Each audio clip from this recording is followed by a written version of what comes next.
been acquired. Former presidential candidate Professor James Olekiapi has also opposed the rules by IEBC, saying allowing such huge sums of money for campaigns will be creating an avenue where Kenya's leadership will be held captive by individuals who fund campaigns. Well, Duncan Hayemba brings us the latest of the Billionaires vote. Take a look. It's this 10-digit figure by IEBC on election campaigns, ostensibly on the presidential campaign, that is sending shockwaves to seemingly both the haves and have-nots. Opposition chief Raila Odinga says he reads mischief by the electoral body, saying, and I quote, "It's an attempt to limit leadership to the moneyed elite regardless of how the money was acquired." He claims that IEBC is trying to create an avenue for Jubilee to launder money from Eurobond, the NYS, and procurement tenders.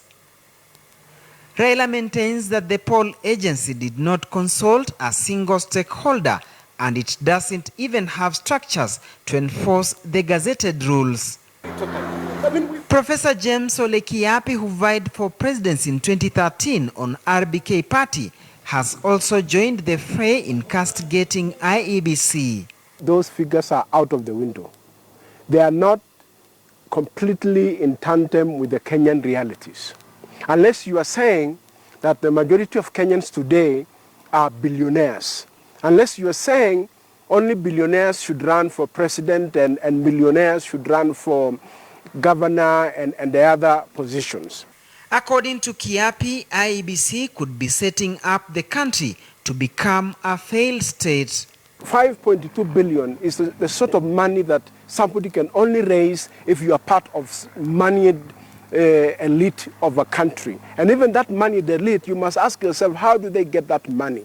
And that is how the state is held captive. Because the moneyed elites will sponsor candidates and they will use whatever sums of money, and then, of course, they will expect rewards after the elections.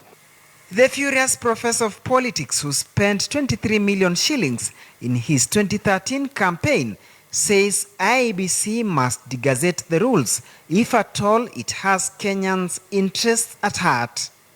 On what basis did IEBC, decide that a presidential candidate in Kenya, in a third world country, where there is a very high level of poverty, should be at 5.2 billion?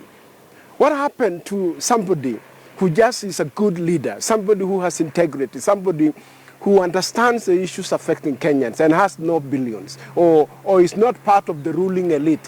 What they have proposed is just promoting impunity. IEBC has clearly said, please steal. The figures on election financing were arrived by IEBC after Parliament passed the law on election campaign financing. Duncan Hayemba, KTN News.